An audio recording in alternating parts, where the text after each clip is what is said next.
하나님의 말씀을 통하여 오늘 우리가 걸어가야 할 참된 신앙의 길이 무엇인지를 알고 기꺼이 그 길을 걸어갈 수 있게 되기를 축복합니다. 지금 한국 교회뿐 아니라 세계 교회 중에서 성경적인 가치관이 아닌 세상의 실용주의 가치관으로 무장되어져 있는 교회가 많이 있습니다. 성경적인 가치관은 어떤 일을 하든지 그 일의 시작도, 과정도, 수단도, 목적도 하나님의 말씀에 맞아야 한다는 정신이 성경적인 가치관입니다. 성경적인 가치관으로 무장된 사람들은 신앙생활을 해 나가는 과정이 아무리 힘들고 어려워도 올바른 과정을 거쳐가게 되어집니다. 해서는 될 일과 해서는 안 될 일을 옳게 분별할 수 있고, 가서는 될 길과 가서는 안 될 길을 분별할 수 있습니다. 내가 앉아야 할 자리와 앉지 말아야 할 자리가 무엇인지를 분별할 수 있는 사람은 성경적인 가치관을 가진 사람들입니다. 어떤 일을 하든 내가 지금 하는 이 일이 하나님의 말씀에 합당한가? 여러분, 그것이 우리의 모든 생각과 태도를 결정하는 것이 되어집니다.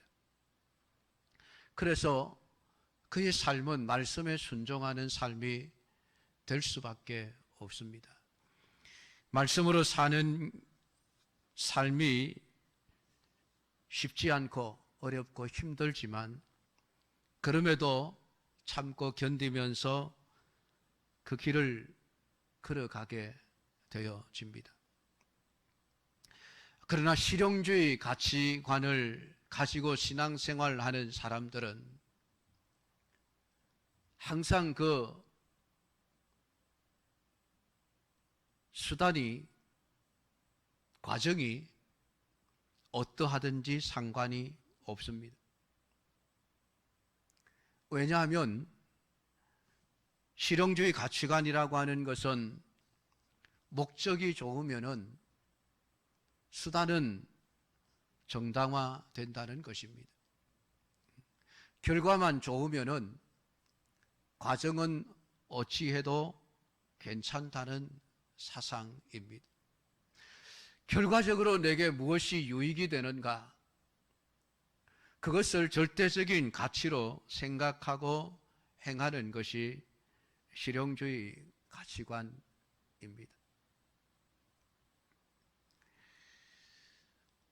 오늘 본문에 나타나 있는 이스라엘의 초대왕 사울이라고 하는 사람이 가지고 있었던 신앙은 성경적인 신앙이 아니라 실용주의 가치관을 가진 신앙이었음을 오늘 성경은 말해주고 있습니다. 목적만 좋으면은 수단은 어찌해도 괜찮습니다. 그것을 보여주고 있는데 하나님은 그러한 사울의 실용주의 가치관을 가진 신앙을 잘못된 것이고 하나님이 싫어하는 것이고 하나님이 버리는 신앙이라고 우리에게 말씀을 해주고 있습니다. 23절 말씀은 이는 거역하는 것은 점치는 죄와 같고 오한고한 것은 사신 우상에게 절하는 죄와 같음이라. 왕이 여호와의 말씀을 버렸으므로 여호와께서도 왕을 버려 왕이 되지 못하게 하셨습니다. 여러분, 하나님을 믿는다고 하면서 하나님께 버림을 받는다면은 그것이 무엇을 의미하는 것이겠습니까? 멸망을 의미하는 것 아니겠습니까? 하나님의 백성이라고 하는 신분에서 잘린다면 결국 그는 이방인이라는 말입니다. 이방인은 멸망받을 존재가 아닙니까?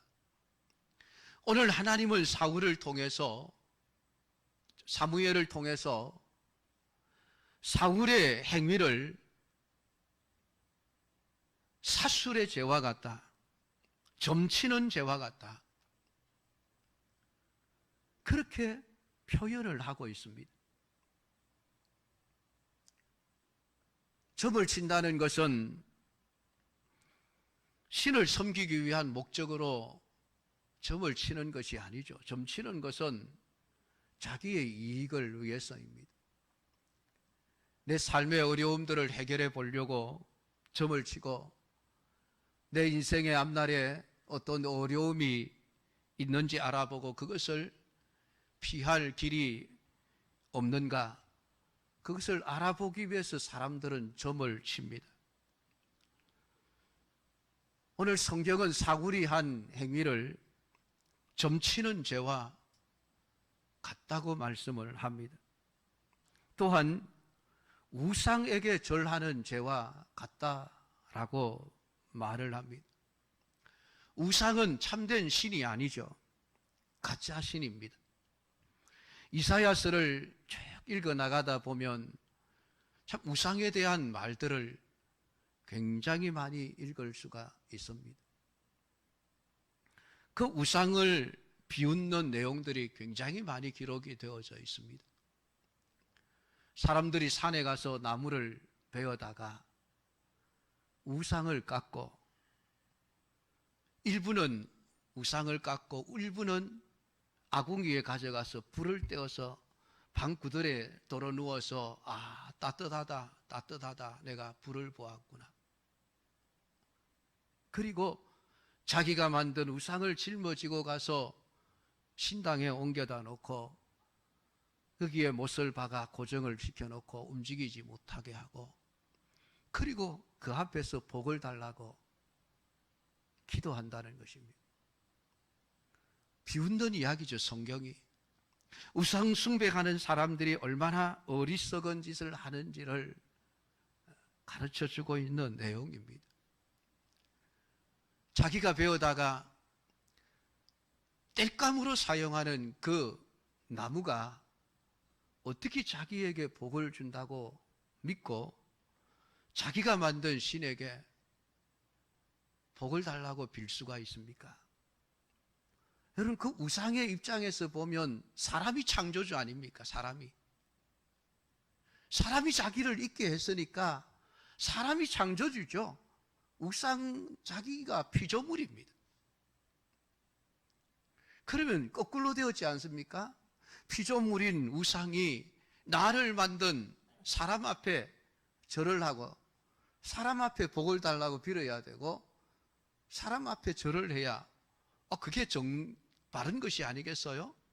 그렇지 않습니까?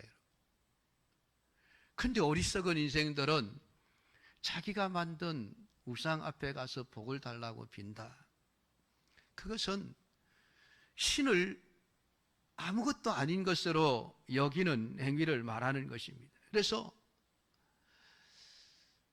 하나님 말씀에 순종하지 않는 행위는 우상 숭배하는 것과 똑같다. 그것은 하나님을 인정하지 않는 행위라는 이야기입니다. 놀랍게도 지금 하나님이 사울을 버렸다고 하는 이 근거를 성경은 사울이 하나님께 제사를 드리기 위해서 정말 값지고 기름진 살찐 양과 소들을 가지고 왔다는 데 있습니다. 만약에 하나님께서 22절, 23절의 말씀을 하시지 않았더라고 한다면은 사울은 참 멋진 신앙의 사람입니다. 어떻게 하나님 앞에 저렇게 제일 좋은 것을 갖다 드리려는 기특한 생각을 했나? 그렇게 칭찬받아 마땅할 일이 아니겠습니까? 그런데 하나님은 그 행위를 점치는 죄와 같고 우상에게 절하는 죄와 같다고 말씀하고 있습니다. 그리고 그가 그렇게 한 것은 하나님의 말씀을 버렸기 때문이라고 말씀하시면서 하나님도 나도 너를 버린다, 왕이 되지 못하게 하셨다 라고 선언을 하고 있습니다. 사울의 행위가 무엇입니까? 사울은 하나님께서 아말렉에게 쳐들어가서 그 아말렉 사람들을 진멸하되 어른들뿐만이 아니라 어린아이들까지 젖먹이까지 짐승들까지 다 멸하라. 언제까지? 없어질 때까지, 한 사람도 하나도 남지 않을 때까지 치라라는 명령을 하셨습니다. 근데 사울은 아말렉 왕 아각을 죽이지 않고 끌고 왔습니다. 나머지 아말렉 사람들은 진멸을 하였지만 아말렉 왕 아각만은 살려 끌고 왔습니다. 그리고 마땅히 멸할 것 중에서 가장 좋은 것으로 길갈에서 당신의 하나님 여호와께 제사하려고 양과 소를 끌어왔습니다 라고 이야기를 합니다. 그리고 그 사울은 사무엘을 만났을 때 아주 당당하게 내가 하나님 말씀을 순종했습니다 라고 이야기를 합니다. 20절에 나는 실로 여호와의 목소리를 청종하여 라고 말하고 있습니다. 이 사울이 착각하고 있는 것이 있죠. 지금 자신은 하나님의 말씀을 청종하지 않았습니다. 무엇을 보면 알 수 있습니까? 아말렉 왕 아각을 죽이지 않고 끌어온 것입니다. 그것만 해도 사울은 하나님의 말씀을 불순종한 거예요. 근데 그것은 아무것도 아니라고 생각을 하는 거예요. 왕 하나쯤 그냥 내가 마음대로 살려놓아도 괜찮을 거야 라는 생각을 하는 것이죠. 지난 시간에도 말씀을 드렸습니다마는 하나님은 말씀에 대한 순종을 100%를 요구하십니다. 1%를 불순종했다고 해서 하나님이 나머지 99%의 순종을 보면서는 그래 너 순종한 것으로 해줄게 그렇게 말씀하시지 않습니다. 마지막 100%가 채워질 때에 하나님은 그걸 참 순종이라고 말씀을 하시는 것이죠. 근데 사울은 그걸 깨닫지를 못하는 겁니다. 내가 99개의 말씀을 내가 다 순종을 했으니까 나는 하나님의 말씀을 잘 순종한 사람이야. 아주 자신 있게 당당하게 내가 여호와의 목소리를 청종했습니다 라고 말했던 것입니다. 그리고 양과 소를 끌어온 것에 대해서는 이게 뭔가 잘못되었다 라고 하는 것을 깨달았는지 내가 한 것이 아니고 백성들이 한 것입니다 라고 백성들에게 핑계를 대고 있는 것을 봅니다.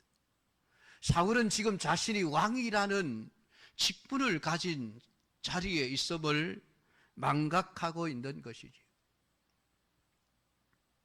왕으로서 이스라엘 백성들을 통치하고 다스릴 때에 백성들이 잘못된 길로 가면 그 백성들을 올바른 길로 가도록 야단도 치고 책망도 하고 때로는 징계도 하면서 어찌되었던 백성들이 하나님의 말씀을 순종하는 길로 가도록 이끄는 책임이 있는 자리라고 하는 사실을 사울은 잊어버리고 있었던 것입니다. 백성과 자신을 따로따로 놓고 있습니다. 나는 말씀을 다 순종했고 불순종한 것은 저 백성들입니다. 지금 그러고 있는 것이죠. 자신이 왕이라고 하는 그 직책, 하나님이 그를 왕으로 세우실 때에는 그래 너는 왕이니까 마음껏 백성들로부터 세금을 거두어서 마음껏 먹고 마음껏 마시고 마음껏 입고 아주 풍요와 권력을 누리면서 살라.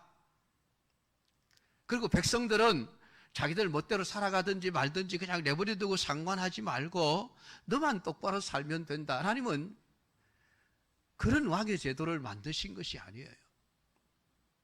하나님의 왕의 제도를 만드실 때에 그 왕은 하나님의 명령을 받고 그 명령을 백성들에게 전하고 그 백성들이 하나님의 말씀을 순종하도록 할 뿐만이 아니라 자신도 하나님의 명령을 받고 그 명령을 순종하는 그런 자리에 하나님이 세우셨다는 것을 기억했어야만 합니다. 지금 사울은 내가 여호와를 섬기기 위해 남긴 것인데 그게 무슨 잘못입니까? 지금 이 생각을 하고 있는 것이죠. 그러니까 과정은 어찌되었든 간에 선한 목적으로 하나님께 제사를 드리고자 하는 아주 좋은 마음을 가지고 좋은 생각을 가지고 그렇게 했는데 그게 뭐 잘못이냐라고 하는 이런 생각을 가지고 있습니다. 이게 바로 실용주의 신앙입니다. 하나님의 말씀에 맞지 않더라도 하나님을 어떤 분으로 생각을 했습니까? 그저 좋은 양, 살찐 소 그냥 갖다 바치면 하나님이 그 좋은 양과 소를 보시면서 기분이 좋아서 아이고 잘했구나 칭찬해 주시는 하나님으로 알고 있었던 것이지.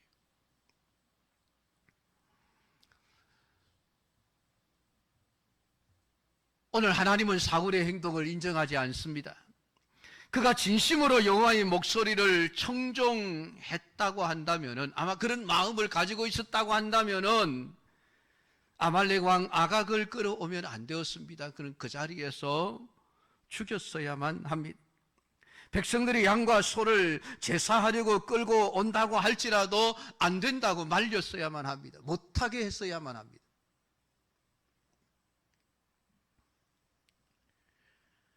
근데 사실 사울은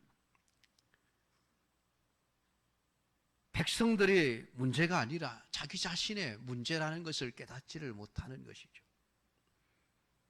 나는 괜찮은데 나는 옳은데 백성들이 잘못되었습니다. 날 야단치지 말고 백성들을 야단치십시오. 그러나 하나님은 사울에게 모든 책임을 묻습니다. 여호와께서 번제와 다른 제사를 그의 목소리를 청종하는 것을 좋아하심같이 좋아하시겠습니까? 순종의 제사보다 낫고 듣는 것이 순양의 기름보다 낫습니다. 여러분, 순종의 제사보다 낫다는 말은 그냥 순종만 있으면 제사는 드리지 않아도 된다, 그런 뜻으로 하시는 말씀이 아니죠. 제사를 드리는 이유와 목적이 뭐냐라고 하는 것입니다. 제사를 드리는 목적은 하나님의 은혜를 알고 하나님이 나의 모든 죄 문제를 이 제사를 통해서 해결해 주셨다, 그 은혜를 알고 우리에게 주어진 모든 삶의 현장 속에서 하루하루를 살아갈 때에 내가 다시는 죄를 짓지 않고 살아야지, 여러분, 그것을 깨닫고 그렇게 살 수 있는 힘과 은혜를 얻기 위해서 예배를 드리는 것이, 제사를 드리는 것이에요. 제사는 그냥 하나의 순서를 따라서 하나의 의식을 행하는 것으로 끝이 아닙니다. 그냥 양 잡고 서 잡아서 하나님 앞에 불에 태워서 번제로 드리고 제사를 다 끝냈습니다. 손을 탁탁 씻고 돌아서서 집에 가면 그게 끝이 아니에요. 제사는 하나님의 말씀에 순종하는 것을 배우기 위한, 그 힘을, 은혜를 얻기 위한 하나의 과정입니다. 근데 사울은 그냥 제사만 드리면, 그 의식만 끝내면은 하나님이 기뻐하실 것이라고 생각하고 있습니다. 열심히 제사를 드려놓고 돌아가서는 자기 멋대로 살아가는 거예요. 자기 생각대로. 하나님의 말씀에 순종하지 않고 내 생각에 좋은 대로 살아가는 겁니다. 아각을 살리고 싶으면 살리고, 백성들이 좋은 양과 소를 남겨 하나님께 제사를 드리겠다 그러면은 그렇게 하라 하고, 자신도 죄를 지을 뿐만이 아니라 백성들도 죄를 짓도록 허용해 버리는 이러한 악한 일을 하나님은 지금 사울에게 잘못되었다고 책망하고 있는 것입니다. 중요한 얘기죠. 우리가 하나님 앞에 주일날 낮 예배, 오후 예배, 수요일 저녁 예배, 하나님 앞에 예배를 시간에 맞추어서 시작하고 시간에 맞추어서 끝냈다고 해서 우리 성도들이 이제는 하나님이 내게 복을 주실 것이라 그런 생각을 하시면 안 됩니다. 예배를 드리는 목적이 하나님의 은혜를 알고, 하나님, 내가 예배를 마치고 엿새 동안 세상에 나가 생활할 때에 하나님 말씀을 순종하는 자로 살아가게 하옵소서. 그런 기도가 있어야 되고, 그런 길을 찾아야 되고, 그러한 삶을 살아낼 수 있는 은혜를 받는 시간이 되어져야만 하는 것이 오늘날 우리의 예배 시간이어야 한다는 것입니다. 사울은 극히 누구보다도 종교적인 사람이었습니다. 종교적인 의식 하나는 철저히 지키려고 했던 사람이죠. 왕이 되기 전에도 잃어버린 나귀를 찾기 위해 선견자에게 물으러 갈 때에도 손에 예물이 없으니까 어떻게 가겠냐, 뭘 드려야만 되지 않겠느냐 생각할 정도였습니다. 블레셋과 전쟁을 할 때에도 하나님의 은혜를 구해야 한다고 자기 스스로 번제를 드리기도 했습니다. 제사를 하나님께 은혜 받는 수단으로 여겼던 것입니다. 하나님의 도움이 필요할 때는 언약궤를 가져오라 했지만은 자신의 힘으로 충분히 이길 수 있다고 여겨질 때에는 가져오던 에벳을 도로 가져가라, 언약궤를 도로 가져가라, 하나님을 향하여 도움을 청하는 것을 중지해버린 사람이기도 했습니다. 전쟁을 하면서도 군사들에게 금식을 선포하고 어기면 저주를 받는다는 맹세를 하게 할 정도로 종교적인 의식과 행위에 대해서 굉장히 중요하게 여기는 사람이 사울이었습니다. 그 모습으로 볼 때에는 누구보다도 하나님 잘 믿는 사람이었습니다. 누구보다도 열심히 제사를 드리려고 하는구나, 누구보다도 열심히 제사를 드리는구나. 사람들의 눈에 볼 때에는 진짜 신앙생활을 잘 하는 사람으로 보였습니다마는 하나님의 눈에는 아니었습니다.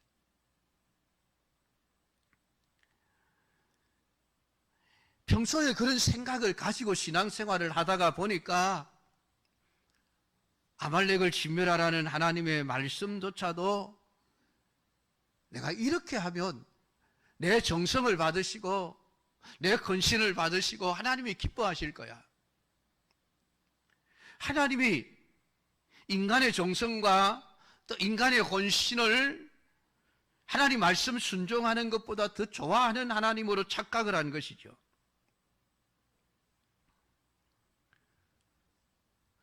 좋은 소와 좋은 양을 남겨서 하나님 앞에 제사를 드리면 하나님이 기뻐하실 것이라는 생각을 하게 된 것이죠. 이게 실용주의 신앙입니다. 뭘 하든 내가 생각할 때에 좋은 것을 하기만 하면 하나님도 좋아할 것이야. 과정이 어떠하든 수단이 어떠하든 결과가 좋으면은 좋은 것이 아니냐라고 하는 것이죠. 근데 하나님은 여러분 그런 하나님이 아니셔요. 제사를 드림에 있어서도 뭘 함에 있어서도 하나님의 나라를 위하여 하는 모든 일들에 가장 중요한 것은 하나님의 말씀대로 하는 것입니다. 여러분, 다윗이 하나님의 언약궤를 다윗성으로 옮겨오고자 할 때에 다윗은 자기 생각에 하나님의 수레를 최고급 마차에다가 실어서 옮기면 좋지 않겠느냐? 하나님이 그걸 기뻐하시지 않겠느냐? 그래서 새로 수레를 만들고 그 수레에 언약궤를 싣고 다윗성으로 옮겨오고자 했습니다. 근데 그만 수레를 몰던 의사가 두 사람이 소들이 날뛰므로 수레에 실어놓은 언약궤가 떨어질 것이 염려가 되어 손으로 붙들었다가 그 자리에서 즉사하고 말았습니다. 그 내용 우리가 잘 알고 있습니다. 하나님이 왜 그렇게 하셨을까? 다윗은 그 사건을 경험하면서 그걸 이유를 찾은 거예요. 왜 하나님이 진노하셨을까? 내 생각에는 최고급 마차에다가 언약궤를 싣고 옮겨가면 하나님도 좋아하실 것이 아니냐. 근데 그게 아니었다는 것이죠. 그래서 두 번째 언약궤를 옮길 때에는 율법에서 말씀한 그대로 제사장들을 불러다가 그 제사장들이 언약궤를 어깨에 메고 다윗성으로 옮기게 했습니다.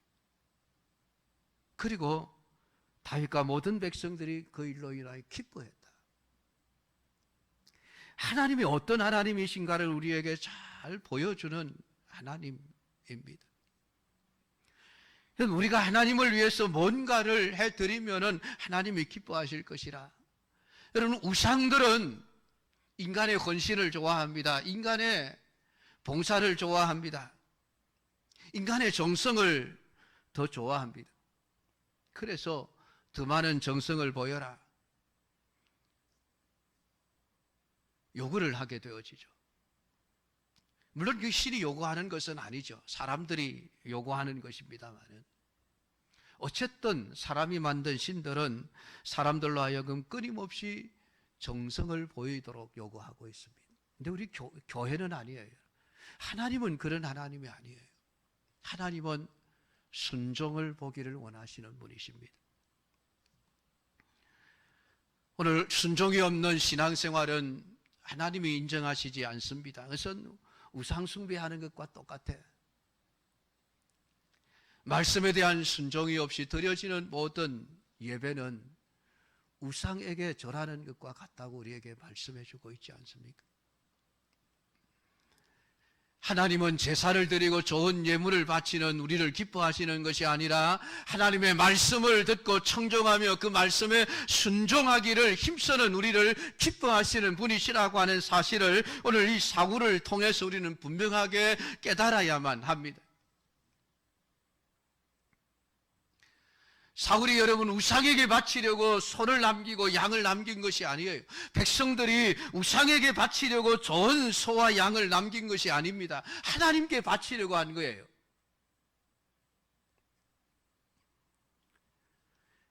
그냥 내용을 모르면은 그들은 정말 신앙이 좋은 사람들이라고 칭찬을 받아야 마땅한 사람들입니다.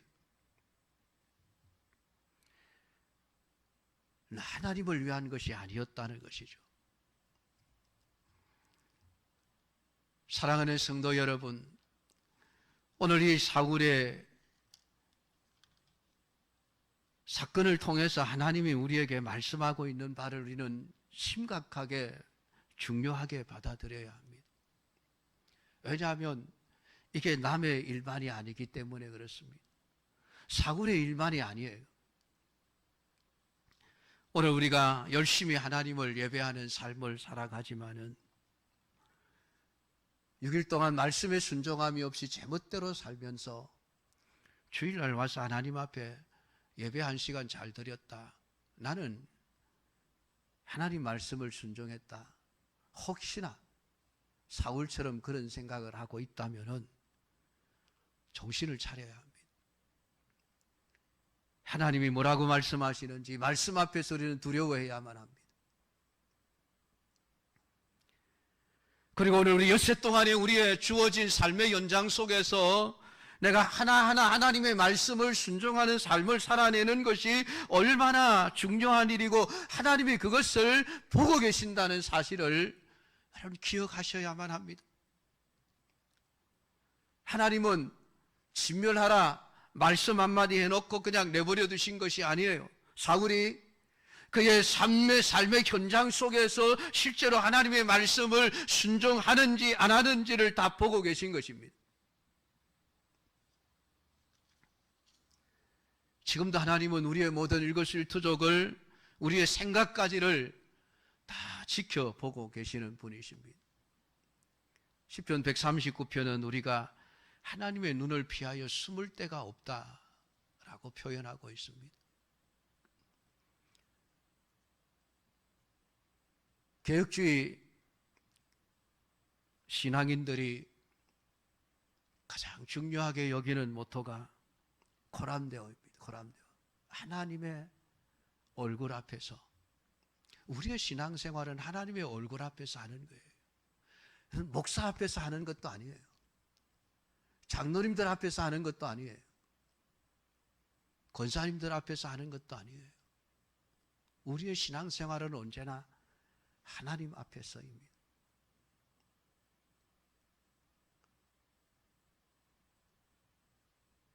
목사는 여러분들이 엿새 동안 여러분의 삶의 현장 속에서 어떻게 살아가고 어떤 생각을 하고 어떤 행동을 하는지 잘 모릅니다. 알 수가 없죠.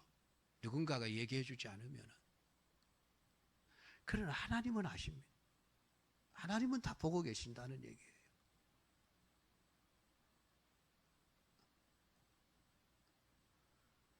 저는 여러분을 주일날 와서 얼마만큼 충성하고 얼마만큼 헌신하고 얼마만큼 봉사하는지를 보고 여러분의 신앙을 판단할 수밖에 없지만 하나님은 그런 분이 아니에요.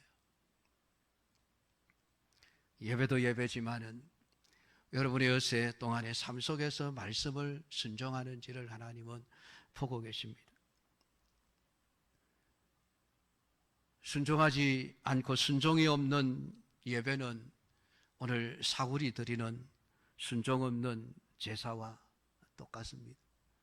그 진리를 깨닫고 어찌되었던 여러분 하나님의 말씀 하나라도 더 순종하려고 정말 발부둥치는 그러한 믿음의 삶이 되어지기를 주님의 이름으로 축복합니다. 그래서 여러분이 예배를 드릴 때마다 그 예배를 하나님이 진짜 기뻐 받으시고 너는 순종이 있는 예배를 드리는구나. 여러분 그렇게 인정해 줄 수 있는 우리 모든 믿음의 사람들이 다 될 수 있기를 주의 이름으로 축복합니다. 기도하겠습니다.